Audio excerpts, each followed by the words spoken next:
You'll be disadvantaged if you're in the gym, weightlifting, and trying to build an aesthetic body, and you don't learn about what I'm going to teach you today. Creatine is hands down one of the most extensively studied and best supplements for enhancing weightlifting, and so I'm going to give you a little mini guide on creatine today and how to use it. The goal of this is to explain how creatine works, how to best use it, and the benefits and the downsides of using creatine so that you can make an informed decision on whether you should take creatine for your weightlifting journey. First up, there's a lot of benefits to creatine, including increased muscle energy, improved strength and power output, faster muscle growth, enhanced recovery and muscle repair, and increased muscle volume or size. It works by increasing something called phosphocreatine stores in the muscles, allowing for faster regeneration of something called ATP, which is the primary energy molecules used during short, intense bursts of activity such as weightlifting. It accelerates muscle growth by boosting protein synthesis,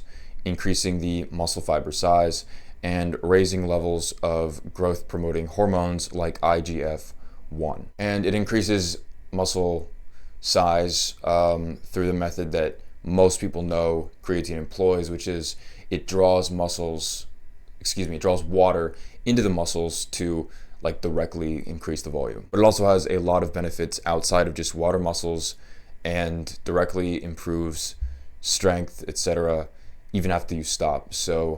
But we'll get into that later. The standard effective dose for men daily is 3 to 5 grams, excluding the loading phase, which is a phase that happens when you first start taking the supplement, where you take 20 to 25 grams daily, split up over 4 or 5 doses throughout the day, spaced throughout the day, and that's supposed to increase the speed at which it works. That's the loading phase. We'll get into the loading phase more later, but it's important to note that it's just not required. According to studies, consistency is more important than timing during the day. So you know how when taking stuff like protein powder, whether you take it before the workout, after the workout, during the workout, or even independent of the workout, there are different effects to how effective the protein shake can be. Well, creatine doesn't actually seem to have that. It seems like as long as you are consistent, the timing of taking creatine doesn't really matter, as long as you're getting in your 3 to 5 grams daily. On that same note, it doesn't seem to matter if you take it with food or not. It might increase uptake a tiny bit if you take your creatine with a meal, but it's not going to make a huge difference, kind of like timing. In case you didn't know, there's other types of creatine, but creatine monohydrate is the most extensively studied one and the one that is pretty much standard for lifters, so go with that one. I don't know where you would find other forms of creatine because they're not really sold like creatine monohydrate, but just make sure you get creatine monohydrate. In order to take creatine, you will mix it with water, juice, or a protein shake and take it daily, even on rest days. If you are under 18 and watching this, unfortunately, it's recommended by medical organizations and such that you should be over 18 to take creatine. Now, you can still take creatine if you want to, but the reason that they recommend that is because it's studied in adults 18 and up. The effects are studied. The way these studies work, it's very much they want to know what happens with a specific group that takes it, and they don't like being liberal with just, it happens for this group of people, so it's going to happen for this group of people too. It's not really how it works. I would not personally take it if you're under 18. I don't even take creatine as is, and we'll get into that. But honestly, you don't need it, so don't be discouraged. But if you decide to take it, it's probably going to be fine. By the way, if you want to know more about this or other information that I can't fit into all of these YouTube videos, my full program is down the first link in the description, and you'll benefit a lot from checking that out. That's basically my full guide to everything on lifting, and it will 100% get you an aesthetic body better than just these videos will. I've got tons of information in there on everything you could ever want to know about creatine, about lifting, my specific routine. I've got programs that I put you on, so, in other supplements, and a full guide on diet too, which I'm sure you're probably also interested in if you're watching this. So you'll benefit a lot just from clicking that link and going to a new tab and reading that and checking that out. And then if it doesn't seem like it's for you, then you can just come back here and watch the rest of this video. So let's talk about the loading phase. As I said earlier, you can load creatine by taking 20 to 25 grams daily for 5 to 7 days. This is divided into 4 to 5 doses spaced throughout the day.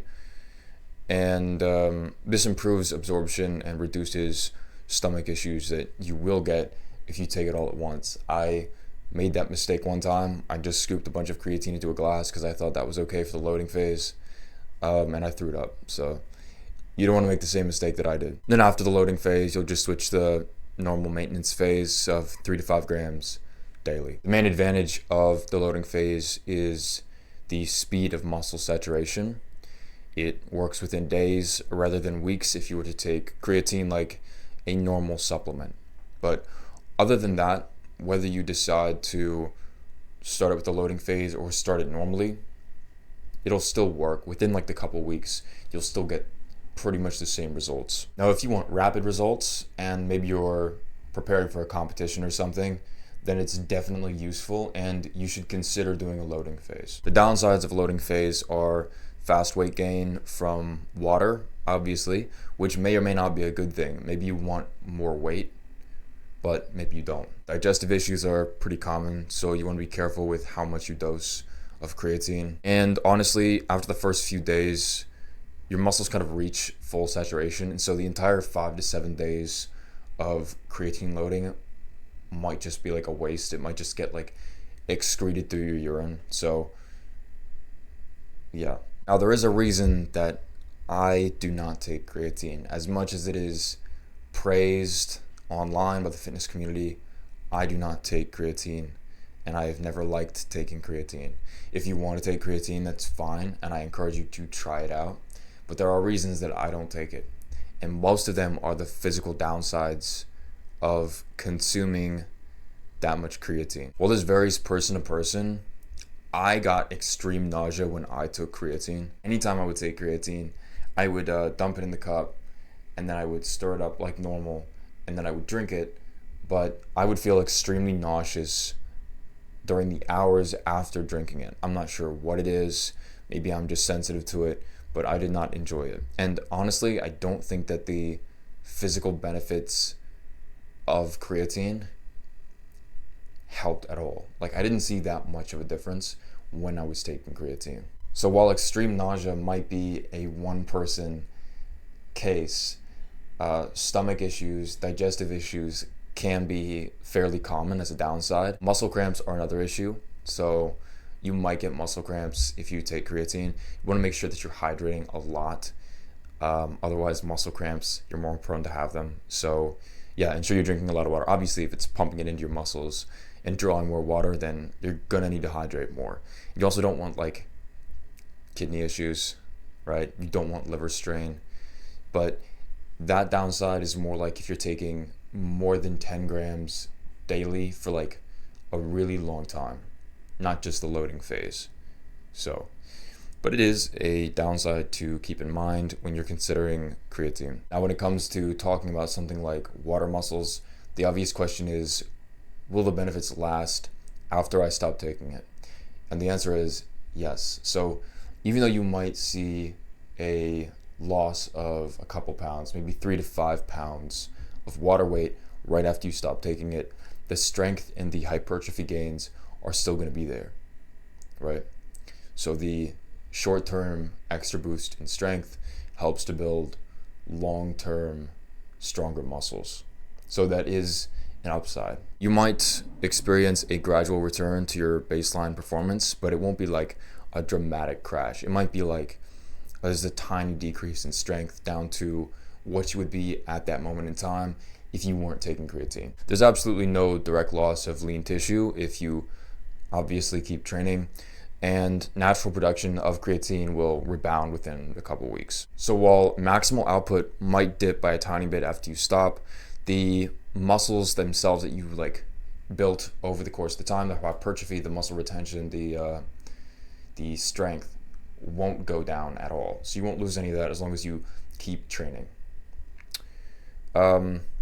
Yeah, and just make sure you're eating enough protein as well. Like, if you stop your creatine and you also stop everything else, obviously you're going to lose all of it. But if you just stop creatine, like, it's whatever. So the good news is you won't be building a reliance on it like a lot of people are worried about. But for all the benefits on paper, I honestly don't think it's necessary, which I said earlier. If you train over a long enough period of time, consistency and intensity of your workout is going to contribute way more to your progress as opposed to some supplement you take to like modify the acceleration, the speed that you make gains by a tiny bit. It's not a big deal. Honestly, I don't see a lot of people in the gym in person like touting creatine is like the thing that got them all of their gains. Maybe it's just me, maybe it's just the gym that I've gone to, but it mostly seems like an online fascination that beginners have or like expert bodybuilders have. So I mean, it's not really that necessary, but it's my opinion that no supplement at all is necessary to make gains or even all that effective. Some of them can be nice, like protein powder, but honestly, if you just get in there and you push your body and you progressively overload, then you're going to gain more muscle. You're going to get stronger every single time. It's not that big of a deal. I take certain supplements because I enjoy them, and you can do that same thing with creatine. But yeah, it's not necessary. So if you want to try some creatine, I looked up the best brands and I'm going to list them out for you. So one is Thorne's creatine monohydrate, THORNES creatine monohydrate. Clean Athletes Clean Creatine, which is KLEAN, and Transparent Labs Creatine HMB. And so you can go and check those out. You can also just go down to a local grocery store and buy the creatine that they have there, and I'm sure it's fine. Thank you so much for watching this mini guide to creatine. If you got any value from this video, you can do something which is a win-win for both of us, which is to scroll down and just click the subscribe button. I win because I get a new subscriber, and you win because anytime I have a new insight or I try something out or I learn something new, I can make a video and teach you about it, and you can receive direct value from me and get closer to your dream aesthetic physique. Thank you so much. Bye-bye.